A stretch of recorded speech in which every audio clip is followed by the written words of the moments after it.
मेरा नाम है श्री दिगंबर पूर्णम गिरी। जब मैंने शास्त्र पढ़ा और उसमें यह आया कि जब महाप्रलय होगी तो 12 सूर्यों का ताप इस पृथ्वी पे गिरेगा जी। और मैंने आंख खोल कर देखा तो एक ही सूर्य दिख रहा है, 11 और नहीं दिख रहे।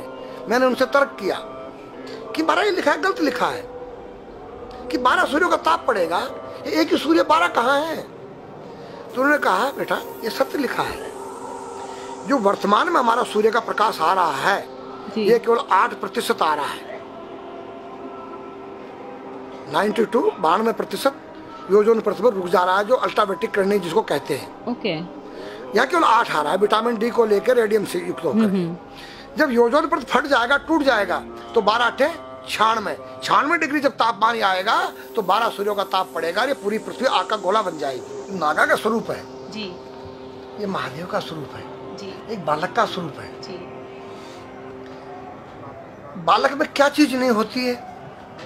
निर्मल मन जन सो मोई पावा, मोये छल छिद्र कपट नहीं सुहावा।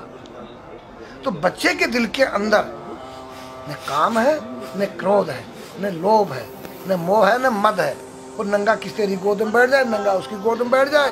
तो नागा का रूप एक बालक का स्वरूप होता है जिसके अंदर से विकार रहित हो जाए, उसका नाम नागा है, सन्यासी है, संन्यासमया, तीनों गुणों से रहित हो जाना। ये जो गांजा भांग है ये क्या करता है? तुम्हारी मनोशक्ति को जो है बुरे कामों से डरा देता है। या तो कोई यूज करके देखे। दारू जो है वो तुम्हारी मनोशक्ति को उत्तेजित करता है, पिछली बातों को याद दिलाता है। दूसरा तुम्हारी जो है भांग गांजा तुम्हारी काम वासना को जो है दबा देता है। तो नारी के नंगे स्वरूप को 5 व्यक्ति देख सकते हैं। मेरे पास एक डिश है और जो चुटिया होती है एंटीना है, जो तुम्हारे जो यहाँ से कुछ तरंगे बाहर को जाती हैं, कुछ अंदर को आती है। 5 कर्मेंद्री, 5 ज्ञानेंद्री, 10 रथ के घोड़े हैं और बुद्धि रूपी उसमें लगाम है और ज्ञान रूपी चाबुकर बोलने वाला इसमें स्वयं सारथी कृष्ण है। तो आज हमारी संस्कृति बदली गई। ये आज हमारे लड़के लोग खड़े होकर पेशाब कर रहे हैं। ये हमारी संस्कृति नहीं है। न मुसलमानों की संस्कृति है, न हिंदुओं की खड़े होकर पेशाब करना। जैसे अगस्त मुनि ने 3 चलू में समुद्र पी दिया। मैंने पूछा महाराज वो मामा जी का कितना बड़ा पेट था? वो पृथ्वी पे रहता था, क्या पृथ्वी से बड़ा था उसका पेट जो सारे समुद्र पी गया? मैंने कहा नहीं बेटा, वो एक साइंस थी, उस काल की वैज्ञानिक थी। उन्होंने ऐसा केमिकल डाल दिया कि पानी के 2 भागों में बढ़ गया, H2O हो गया और वो आकाश में उड़ गया। आज का जो नौजवान है ये साइंसवादी है, ये हमारी भौतिकवादी और जो हमारी धार्मिक आध्यात्मिकवाद को नहीं मानेगा। इसको तुम साइंस के द्वारा अध्यात्मवाद को मनवाएगा तो मानेगा। जैसे मैं सूर्य को जल देख करके मैं हर बीमारी का इलाज कर देता हूँ। बताओ कैसे? कैसे बाबा? सूर्य उदय हो रहा है, ये जैसे सूर्य मान लो इसको जी, और मैं यहाँ खड़ा हूँ तो हम दोनों एक ही डिग्री पर हैं जी। सीधा इसकी जो किरण आ रही है वो सीधी आएगी जी। मैंने स्नान किया जी, मेरा बदन गीला है जी, और मैंने तांबे के लोटे में जल भरा तो तांबा कॉपर है, कोपर में जब जल भर गया तो कॉपर वाटर हो गया। राइट। और मैं अपने सिर के ऊपर से गिराया जी, और सूर्य का प्रकाश उसमें विटामिन डी रेडियम को लेकर टकराया जी। तो क्या बनेगा? रेनबो बनेगा, इंद्रधनुष बनेगा, 7 कलर बनेंगे। जो हमारे 7 कहते सूर्य के 7 घोड़े हैं। अब उसको जो हरा रंग है क्लोरोफिल का है, जो पत्तियों में पाई जाती है, विटामिन डी और रेडियम से लैस है। वो मेरे मस्तक पे, मेरी आंख पे, मेरे कंठ पे, मेरे हृदय पे, मेरे फेफड़े पे, मेरे लीवर पे, मेरे पित्त पे, मेरे आमाशय पे, मेरे गुर्दों पे जब वो गिरेगा क्या करेगा? ऐसे 6 रंग कलर और बचे हैं, बैंगनी है, ऑरेंज है, नीला है। तो ये क्या करेंगे? किस चीज के प्रतीक है? जब हरा रंग क्लोरोफिल का है और डॉक्टर कहता है हरी पत्तियां खाओ, सब्जियां खाओ, उसमें आपको आयरन मिलेगा। तो अब वो जो विटामिन डी से जो हरा रंग पैदा हुआ है सूर्य की किरण से कॉपर वाटर में, वो क्या करेगा? कोई वैज्ञानिक बताए तो सही मुझे।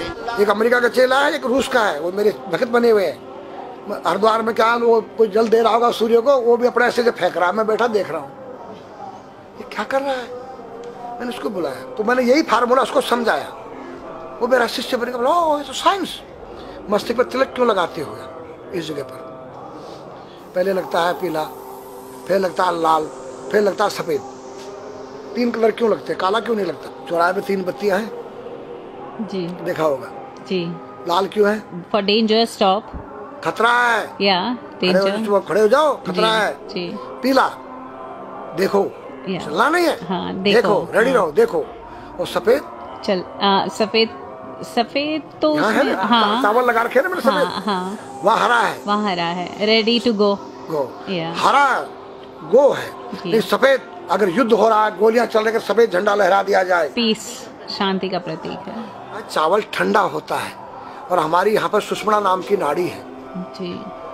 लाल कलर है कि तुम इस योग सहयोग में आके तुम बैठ सकते हो कि नहीं, ये माहौल तुम्हारे योग्य है या नहीं, या जुआ चल रहा है, या शराब पी जा रही है, क्या तुम बैठ सकती हो? देखो पीला कलर है, देखो, आना नहीं जाना नहीं, देखो ओ खतरा है या ठीक नहीं है, चलो। और सफेद शांति, जी। क्या यहाँ शांति है, बैठ सकते हैं। तो ये हमारी जो है संस्कृति में एक वैज्ञानिक है। जब हम खाते गैस बनती है, तो चावल जब पानी में भीगे बाद ठंडा हो जाता है, और हमारी सुषुम्ना नाड़ी पर जब लग गया है तो उस नाड़ी को ठंडा करने लग गया है। उस नाड़ी से कोई गर्म गैस को ऊपर चढ़ने नहीं देगा। और हमारे सिर ब्रह्मांड में, हमारे सिर के अंदर कोई ऐसी वायु गैस जाकर तुम्हारी सिर को परेशान नहीं कर सकता है। तो मेरे पास जितने हमारे शास्त्र पुराण ग्रंथ हैं, ये साइंस है। मैं साइंस के द्वारा इन वैज्ञानिकों को समझा सकता हूँ और रगड़ा सकता हूँ। कहा जाता है कि नागा बाबा जो हैं वो कुंभ मेले के बाद विलुप्त हो जाते हैं, ऐसा कुछ है क्या? ऐसा नहीं है। जैसे हम गंगोत्री धाम हिमालय में रहते हैं जी, वहाँ मुझे हिमालय पसंद आया। जी, क्यों? कि तुम गर्मी से बचने के लिए तुम्हारे रूम में एसी लगी है, जी, ठंडा पानी पीने के लिए तुम्हारे पास कृत्रिम जो है फ्रिज लगा है, जी, हवा लेने के लिए तुम्हारे को पंखे या कूलर जो है कृत्रिम लगे हैं। लेकिन भोलेनाथ बाबा ने मेरे लिए नेचुरल एसी लगा रखी है, और नेचुरल फ्रिज लगाया है, नेचुरल पंखे लगे हैं। तो मैंने सब कुछ त्याग दिया। छाती में तो मैं कुछ लेके नहीं जा सकता हूँ, चाहे मेरे पास अरबों खरबों रुपया हो, जी। खाऊंगा मैं उतना ही जितनी मेरी पेट के अंदर भूख है। पढ़ना लिखना ये तो सहज चातुरी, काम धैन मन बस करन गगन चढ़न मुश्किल। काम धैन मतलब अपने वीर्य को कंट्रोल करना, अपने मन को कंट्रोल करना, और अपने प्राण को ब्रह्मांड में यहाँ ले जाना। ये खोपड़ी क्या है? ब्रह्मांड है। उसको कहते हैं समाधि। इस सारे शरीर के प्राणों इकट्ठा करके इस ब्रह्मांड में मस्तिष्क में ले जाके बैठ जाना, जिसको ब्रह्मरंध्र कहते हैं, उस गुफा के अंदर। ये तीन वस्तु मुश्किल है, बाकी सब आसान है। अपरिग्रह मतलब उतना रखो जितना तुम्हें आवश्यकता है, अधिक मत रखो। अब तुम अष्टांग योग जो है पतंजलि लगा रहे हो, और व्यापार बिजनेस चालू है, मेरी दूध को ले लो, टूथपेस्ट ले लो। अब मेरा आयुर्वेदिक अंडरवियर आ गया है। मैंने बोला वो कैसा है कि मैंने गंगा जल में जड़ी बूटे के रस में धागे भिगोए थे तब बनाया था। और मेरा दावा है कोई कितना योग कर ले, कोई स्वस्थ नहीं रह सकता है। क्यों? खान पीन तुम्हारा केमिकल, वायु में तुम्हारा केमिकल, पानी में तुम्हारा केमिकल। अब जो तुम आरओ का पानी नहीं पी रहे हो, उसके पानी के गुण ही नष्ट हो गए सब। उत्तर को सिर करके सोना क्यों मना किया है साइंस ने? हमारे शास्त्र मना करते हैं। हम उत्तर को सिर करके सोएंगे, दक्षिण को पैर करके। हम जब उठेंगे तो हमारी दृष्टि कहाँ? दक्षिण की तरफ जाती है। दक्षिण में यम का वास होता है। और जब दक्षिण को सिर करके सोएंगे तो हमारा मुंह उत्तर को जाएगा। उत्तर हिमालय है, भगवान शिव का कैलाश है। साइंस कहता है कि पृथ्वी के उत्तर ध्रुव दक्षिण ध्रुव है। पृथ्वी कैसी है पता है? तेरा सिर, सेम तेरा चेहरा 23.5 डिग्री के अंश पर है। ये थोड़ी सी चुटिया नाप लेना अपनी प्रकार लेकर के। तुम भी नाप लेना, तुम भी नाप लेना, मैं भी नाप लूँ चाहे। ये थोड़ी सी चुटिया 90 पर नहीं है, ऐसे तिरछी झुकी हुई है। ये चुटिया ये थोड़ी है, 66.5 डिग्री कोण बनाती है। तो ये जो चुंबकीय मैग्नेट पावर है, उत्तर से नॉर्थ से साउथ तक, हम जब सिर उत्तर की तरफ करेंगे तो ये नॉर्थ है, वो नॉर्थ है। नॉर्थ को नॉर्थ धक्का मारेगा तो तुम्हारे दिमाग में और तुम्हारे हार्ट में डिस्प्रोजन होगा और बैलेंस बिगाड़ेगा। इसलिए साइंस में कहता है कि उत्तर की ओर सिर मत करो, और हमारे शास्त्र भी कहते हैं कि उधर मत करो, नीचे उधर दक्षिण की तरफ यम का वास है, उनकी तरफ दृष्टि पड़ती उठते ही। मतलब एक कहने का फर्क है, एक चीज एक ही है। आज हमारे पास योग की विद्या थी, वो गायब हो चुकी है। अब तो जो थोड़ा सा कोई एक चूहा था, वो दुकान में गया, उसको एक हल्दी कंकर मिल गया, बोला हम पंसारी हो गया है। हल्दी मिल जाने से पंसारी बन गया। जो पीटी स्कूल में कभी किया होगा आप लोगों ने, पढ़ा होगा स्कूल हाँ में, उसी को योग कह रहे हैं। योग क्या है? भगवान कृष्ण के पास था, उज्जैन गए थे संदीपनी ऋषि के पास सीखने के लिए। एक ही समय में 16,808 रानियों के साथ बात कर रहे हैं, अलग अलग रूप में। योग से अनेक रूप बन सकते हैं। योग हनुमान जी के पास था। जब लंका में घुसे हैं तो मच्छर का रूप बनाया उन्होंने, मत्स्य के समान रूप धर कपि, मच्छर के समान। जब सीता के पास गए छोटे से बनकर तो पूछा क्या तेरे जैसे ही है सब? कि हाँ। फिर तो श्रीलंका पे विजय पाना असंभव है। तो हनुमान ने पहाड़ का जैसा रूप दिखाया, हिमालय जैसा, सर्जविन करना, अपने प्राण को निकाल के मुर्दे में डाल देना, उसको प्रकाया प्रवेश कहते हैं, जो आज है ही नहीं, लुप्त हो गई।